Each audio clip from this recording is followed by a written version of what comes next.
রব্বুল আলামিনের পাওয়ার সম্পর্কে যার কোনো ধারণা নাই, আল্লাহ বলছেন কোরআন তার ঘরে থাকবে, কোরআন তার বাড়িতে থাকবে, কোরআন তার এই মোবাইলের মধ্যেই থাকবে। ওই মোবাইলে কোরআন থাকার পরেও, ওই চোখ আল্লাহ দেওয়ার পরেও ওই কোরআনওয়ালা মোবাইলের মধ্যে থেকে হারাম দেখতেছে, ভয় করবে না। এরকম লোক আছে না নাই? আল্লাহ বলছেন তানজিলাম মিম্মান খালাকাল আরদা ওয়াস সামাওয়াতিল উলা। যিনি জানেন এর অর্থটা সর্বাধিক সঠিকভাবে, তিনি হচ্ছেন আপনার আমার রব। তিনি কে? আল্লাহ রাব্বুল আমিন বলছেন, যেটা তুমি জানো না, তোমার যত পাণ্ডিত্য থাক, তোমার যত জ্ঞান থাক, যত তোমার গরিমা থাক, বান্দা আমি তোমাকে অক্ষম বানাই দিলাম। কিন্তু অবাক করা বিষয়, 29টা সূরার 26টা সূরার শুরুতে আল্লাহ এই যে অক্ষর ব্যবহার করেছেন, তারপরে আল্লাহ বান্দাকে বলছেন, বান্দা আমি কিন্তু এরপরে কোরআনের পরিচয় দিয়েছি। বান্দা তুই অক্ষম, তুই কিচ্ছু জানিস না, আমি রব্বুল আমিন তোকে থামায় দিলাম।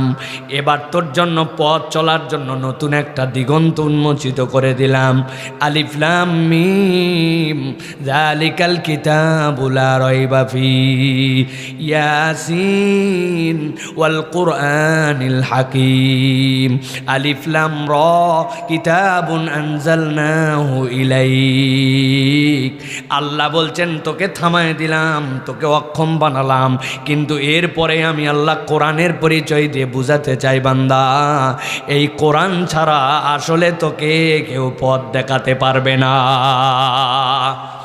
আল্লাহ এই আয়াতের মধ্যে বলছেন, তাহা মা আনজালনা আলাইকাল কুরআনা লিতাশকা।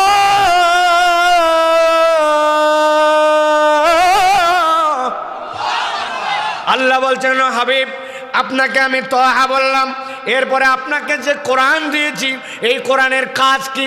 এই কোরআন আপনার কাছে যেটা অবতীর্ণ করেছে, এটা একমাত্র আপনার কাছে কোরআন হিসাবে দিয়েছি। বান্দা যেন অন্ধকারের রাস্তা থেকে আলোর রাস্তা চিনতে পারে, বান্দা যেন রব হিসাবে আল্লাহকে ভয় করে নিজের জীবন যাপনটা ঠিকঠাক করে নিতে পারে। আল্লাহ বলছেন, ইল্লা তাযকিরাতাল লিমান ইয়াখশা। এই কোরআন গাইড করবে তাকে যে আল্লাহকে রব হিসাবে ভয় করবে। ভয় করে যে চলে না, রবকে যে আমলে নেয় না, আল্লাহকে যে গুনার মধ্যে ধরে না, রব্বুল আলামিনের পাওয়ার সম্পর্কে যার কোনো ধারণা নাই, আল্লাহ বলছেন কোরআন তার ঘরে থাকবে, কোরআন তার বাড়িতে থাকবে, কোরআন তার এই মোবাইলের মধ্যেই থাকবে। ওই মোবাইলে কোরআন থাকার পরেও, ওই চোখ আল্লাহ দেওয়ার পরেও ওই কোরআনওয়ালা মোবাইলের মধ্যে থেকে হারাম দেখতেছে, ভয় করবে না। এরকম লোক আছে না নাই? আল্লাহ বলছেন তানজিলাম মিম্মান খালাকাল আরদা ওয়াস সামাওয়াতিল উলা। তোর রবের পরিচয় সম্পর্কে তুই বড় করে ধারণা করে নে। তোকে জিজ্ঞাসা করে উপর দিকে তাকা, তাকাইছেন আপনি উপর দিকে, কি দেখতে পাও? বলে আসমান দেখতে পাই। এত পরিমাণ দেখছে, মনে হয় যেন একতলার ছাদ তো একটু উঁচু, দোতলার উপরে দাঁড়ালে মনে হয় আসমান ধরা যাবে। বলে আসমানের রং কি? বলে স্কাই ইজ ব্লু। বাপরে বাপ, আসমান হচ্ছে ব্লু। কিন্তু বিজ্ঞানীরা বলছে এই দুনিয়ার তুলনায় সূর্য তোমাদের কত লক্ষ গুণ মাইল তোমার থেকে দূরে।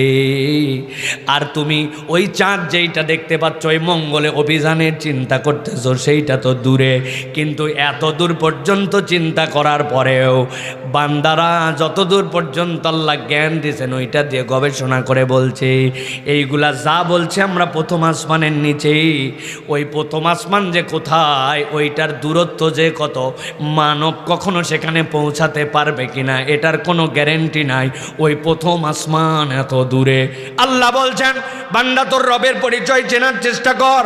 খলাকাল আরদা ওয়াস সামাওয়াত। আল্লাহ এক আসমান নয়, আল্লাহ 7টা আসমানের মালিক। তবে আল্লাহ পরিচয় দিচ্ছেন সামাওয়াতিল উলা। তোর রব যেমন তেমন রব নন, তোর রব হচ্ছেন ওই আসমানের, উচ্চ আসমানের রব। আল্লাহ বলছেন ভাবিস না এই আসমানের যেই তোর রবের পরিচয় শেষ। আল্লাহ বলছেন নবী আপনি জানাই দিয়ে রাখেন আপনার রব কোথায় জানো নাকি? আর রহমানু আলাল আরশি ইস্তাওয়া, তোর রব ওই আসমানের উপরে আরশ, ওই আরশের উপরে তোর রবের অবস্থান। সুবহানাল্লাহ। রব্বুল আলামিন নিজের পরিচয় দিচ্ছেন। এত পরিচয় আমি কেন আপনাদের কাছে ভূমিকায় বললাম? এত পরিচয় দেওয়ার কারণ আমরা যে মানুষ, আমরা যে মুমিন, আমরা যে ইমানদার, যেই আল্লাহ আমার মাবুদ, ওই আল্লাহর গোলাম হচ্ছে আমি, আমার পরিচয় হয়ে আব। যে আল্লাহ মাবুদ আমি মানতেছি, ওই আল্লাহর আব যদি আমি নিজের পরিচয় আর নিজের মূল্যায়ন না জানি, তাইলে কিন্তু আমি আমার নিজের দাম সব সময় বুঝি না। একটা ছোট্ট উদাহরণ দিলে আপনি বুঝবেন। একবার মিশরে বিশাল বড় এক দুর্ভিক্ষ বেঁধে গেছে। মিশরের মানুষ দুশ্চিন্তায় পাগল হয়ে গেছে। কেমনে বাঁচবে, কেমনে খাবে, কেমনে কি করবে। জ্ঞানী জ্ঞানী মানুষ যারা সবাই মিলে একটা ঘরের মধ্যে বসছে যে আমাদের কমিউনিটিকে তো বাঁচাতে হবে, আমাদের জনপদের মানুষের জন্য প্ল্যান প্রোগ্রাম করা লাগবে। এই রকম দুশ্চিন্তার সময় তারা যখন মিটিং করে, ওর পাশ দিয়ে একটা রাস্তা চলে গেছে।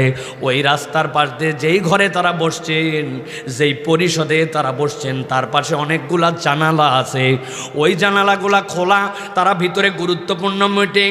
এক একজনের মাথার ঘাম ছুটে যাচ্ছে, দুশ্চিন্তায় কপালে ভাঁজ পড়ে গেছে। ওই সময় দেখে কে জানি জানালার পাশ দিয়ে যায়, আর এরকম বিপদের সময় নিজের গামছা মাথার উপরে ঘুরায় আর একটা ফাটাফাটি গান গাচ্ছে আর যাচ্ছে।